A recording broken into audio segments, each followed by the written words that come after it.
안녕하세요. 연합인포맥스 윤영숙 특파원입니다. 오늘 뉴욕 증시가 나스닥이 한 2% 이상 빠지면서 오늘 시장 분위기가 너무 안 좋았는데요. 개장부터 이제 국채금리가 크게 오르면서 시장 전체를 흔들었습니다. 시황부터 보고 가겠습니다. 오늘 나스닥 지수가 기술주가 크게 하락하면서 오늘 2.8% 하락했다고 이제 CNBC가 제목을 잡았는데요. 일단 지수별로 보시면 S&P 500 지수가 2.04% 하락했고 다우존스 30 산업 평균 지수가 1.63% 떨어졌습니다. 그리고 나스닥 지수가 2.83% 떨어졌는데요. 나스닥 지수가 2% 이상 이렇게 떨어진 것은 지난 3월 이후 최대 하락률이라고 합니다. 지난 3월에 한 3% 떨어졌었는데 그때 이후 가장 크게 하락한 겁니다. 오늘 주가가 하락한 건 이제 크게 두 가지 재료가 작용을 했는데요. 일단 어제부터였죠. 10년물 국채금리가 한 1.5%를 이제 넘어섰는데 오늘 또 더 올랐습니다. 1.567%까지 오늘 올랐는데요. 아무래도 이게 연준이 퍼부었던 이제 부양책을 걷어들이기로 하면서 시장에서는 이제 그에 대한 우려로 금리가 오르기 시작을 한 겁니다. 10년물 국채금리가 그동안은 한 지난 8월까지만 해도 한 1.13%로 아주 낮은 수준이었는데 이게 6월 이후 이날 최고치로 치솟으면서 오늘 그 기술주들이 크게 하락을 했습니다. 최근에 이제 10년물 국채금리 같은 경우는 FOMC 이후에 그 연준이 테이퍼링을 이제 곧 시작하겠다고 밝히면서 이제 뒤늦게 시장이 긴축 우려를 가격에 반영하기 시작한 겁니다. 그리고 오늘 이 재료 말고도 그 지금 9월 말로 접어들면서 정치적 불확실성도 커지고 있는데요. 어제였죠. 어제 상원에서 그 공화당의 반대로 지금 하원에서 이 표결한 임시 예산안과 부채한도 그 유예안이 부결이 됐습니다. 이제 그 영향으로 아무래도 정치적 불확실성이 이제 이달 목요일까지 이게 예산안이 통과가 돼야 되는데 아직 이렇다 할 뭐 돌파구가 나오지 않으면서 시장의 불안이 계속되고 있습니다. 오늘 제니 옐런 미국 재무장관이 상원에 나와서 이런 얘기를 했는데요. 이제 부채 한도가 유예되지 않을 경우에 미국 정부는 디폴트에 처하게 되고 그것은 이제 금융시장뿐만 아니라 미국 경제에 엄청난 재앙을 몰고 올 것이라고 경고를 했습니다. 오늘 국채금리가 크게 하락하면서 금리에 가장 민감한 기술주들이 가파르게 하락했습니다. 페이스북, 마이크로소프트, 알파벳이 모두 3% 이상 떨어졌고요. 아마존도 2% 이상 떨어졌네요. 그리고 엔비디아가 4.5% 하락했습니다. 취업센터의 캐시 존스라는 분이 이런 얘기를 했습니다. 시장이 현실로 꾸준히 돌아오고 있었고 그리고 금리가 펀더멘털 대비 상대적으로 너무 낮았었다. 그리고 연준이 이동하고 있고 모든 사람들이 그들의 포지션을 우리가 보통 항상 하던 대로 하던 경향이 있던 대로 모두가 함께 즉시 동시에 이동하고 있다라고 얘기를 하고 있습니다. 그러니까 시장이 드디어 그동안 금리가 너무 낮았다라는 것을 인식하기 시작했고 이제는 경제가 오픈하고 인플레이션이 일어나면 금리가 오르는 것은 당연하다라는 식으로 이제 인식이 바뀌고 있고 그러한 인식을 반영해서 포지션도 모두 바꾸고 있다는 얘기입니다. 그리고 오늘 또 이제 멘트 하나만 더 보면, 제프 부빈더라는 분이 이런 얘기를 했습니다. 워싱턴에서 일어나는 일들이 확실히 도움이 되지 않는다. 그리고 세금 정책이나 혹은 부채 한도와 같은 이러한 불확실성이 상당히 많다라고 얘기를 했습니다. 그러니까 이러한 정치적 불확실성도 주가의 하락 압력으로 작용하고 있다는 얘기겠죠. 킬버그라는 분은 이런 얘기를 했어요. 그 지난 가을에 약간 데자뷰 같다. 그러니까 지난 가을에 또 마찬가지로 금리가 오르면서 관련 기술주들이 하락하는 그런 흐름을 보였는데 이번에도 비슷한 흐름이 나타나고 있다라고 얘기를 했습니다.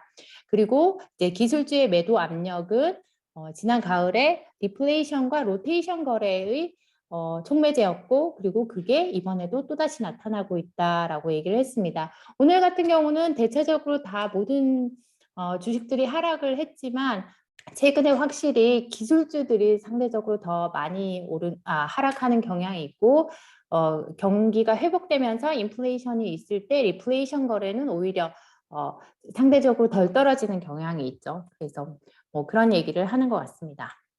오늘 국채금리와 관련해서 기사 하나를 더 가져왔는데요. 톰 리라는 분이 이제 국채금리가 올라도 이게 주식시장에 그렇게 나쁜 것만은 아니다라는 기사를 가지고 왔습니다. 이분 같은 경우는 이제 사실 금리가 오르는 것 자체가 이게 경제 성장에 대한 이유라면 그게 걱정할 이유는 없다라고 얘기를 했는데요. 그러니까 금리는 단지 헤드라인 숫자일 뿐이고 경제가 확장하고 그리고 강화되고 펜트업 수요가 있고 그리고 공급 부족이 있고 이러한 것이 리플레이션을 일으키고 금리를 상승시킨다. 그리고 그것은 분명히 실적에도 좋은 것이다 라고 얘기를 했습니다. 실제로 금리가 오르는 것 자체가 경제가 성장하고 있고 인플레이션이 나오는 것도 경제가 성장하고 있기 때문에 인플레이션이 나오는 겁니다. 그래서 그런 것 자체가 결국은 실적에도 플러스다. 그러니까 주식에도 결국은 문제가 되지 않는다라고 얘기를 하고 있습니다.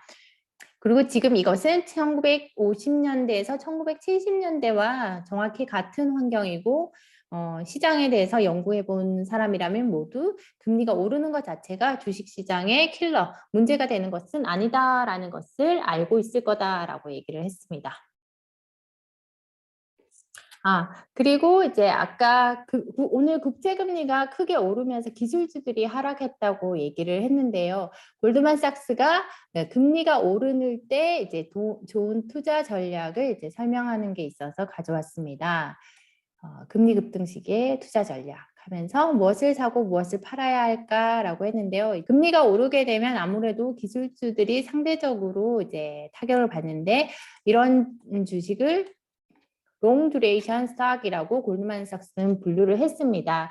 그러니까 듀레이션은 보통 기간이라는 의미인데요. 상대적으로 긴 기간의 어떤 주식이라고 이제 이름을 붙였는데요. 이거는 어떤 의미냐면 먼 미래에 아주 큰 수익을 가져다 줄 것이라는 예상을 할 수 있는 그런 종목들입니다. 그러니까 보통 성장주들을 우리가 롱 듀레이션 스탁이라고 얘기를 하는데요. 즉 금리가 오르게 되면 이러한 종목들은 그 캐시플로우 자체가 취약해질 수 있고 밸류에이션이 떨어질 수 있다라고 해서 이러한 종목은 금리가 오를 때는 피해야 되는 종목으로 분류를 했습니다.